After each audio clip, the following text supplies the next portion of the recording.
देखिए, बहुत लोगों में ये इसकी गलत ये धारणा है कि ये ज़्यादा टेम्परेचर में नहीं टिकता और कुछ अदरक, लहसुन ऐसी चीज़ें खाने से नहीं फैलता। तो इस पर कोई भी अभी तक साइंटिफिक विथ प्रूफ ऐसा कोई आया नहीं है। तो लोग ऐसी अफ़वाहों की वजह से इसको सीरियसली नहीं ले रहे हैं और काफ़ी लोग ये तो हमारे यहाँ तो बहुत गर्म टेम्परेचर होता है, ये यहाँ नहीं टिकेगा ऐसी सोचकर जो सरकार निर्देश दे रही है उनका पालन नहीं कर रही है और इसकी वजह से ये बीमारी फैलती जा रही है कि कोई भी बीमारी जो पैंडेमिक डिसीज जो होता है, पैंडेमिक यानी एक देश से ज़्यादा देशों में जब कोई बीमारी फैलती है तो उसे पैंडेमिक कहा जाता है। तो इसमें स्टेजेस इस तरीके से होती है।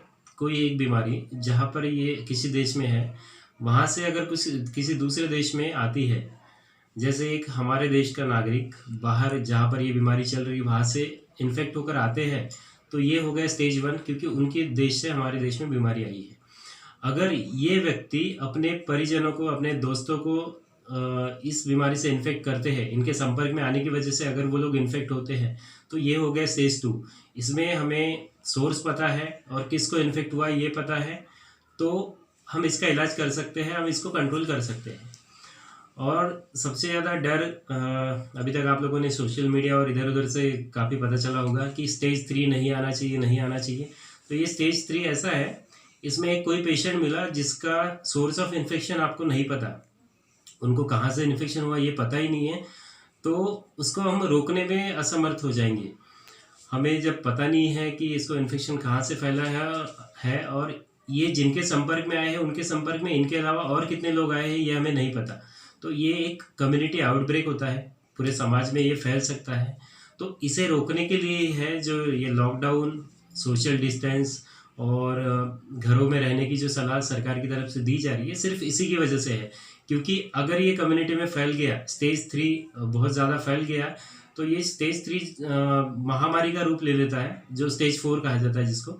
महामारी जो कि बड़े-बड़े देशों में हम देख चुके हैं, इटली, स्पेन, चाइना जैसे बड़े-बड़े देशों में हम देख चुके हैं। देखिए, इसमें मैं बताना चाहूँगा, इसके पहले कोरोना वायरस भारत में है, लेकिन ये जो कोविड-19 है, ये नया स्ट्रेन है, ये अभी के जो इसमें ये पहली बार ही पाया गया है। ये स्ट्रेन थोड़ा ज़्यादा पावरफुल है, ज़्यादा डेंजरस है और इसकी वजह से जो बीमारी जिस तरीके से फैल रही है, उसका स्पीड बहुत ज़्यादा है।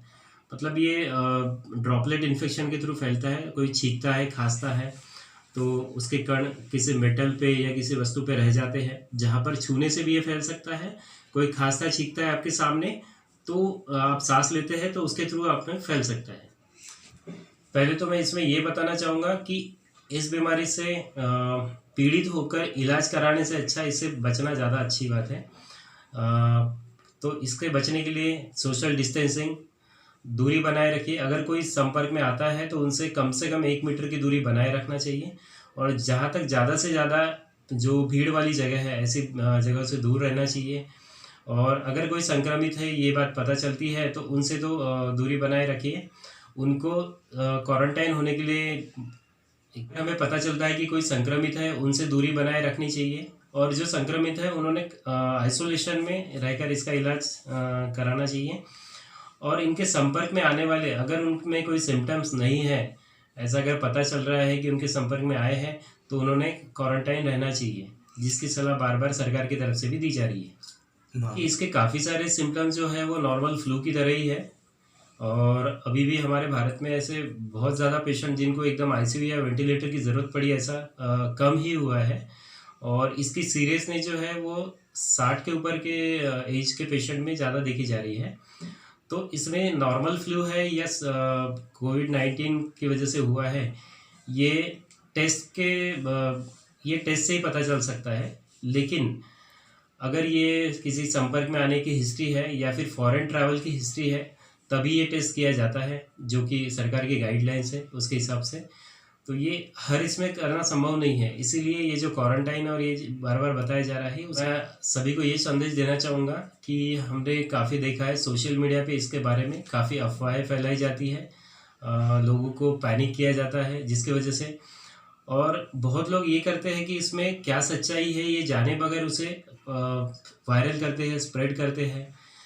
तो सबसे मेरी यही गुजारिश रहेगी कि ऐसी कोई भी कोविड-19 कोरोना से संबंधित कोई भी जानकारी जब तक आपको उसके फैक्ट्स नहीं पता हो वायरल नहीं करनी चाहिए, स्प्रेड नहीं करना चाहिए।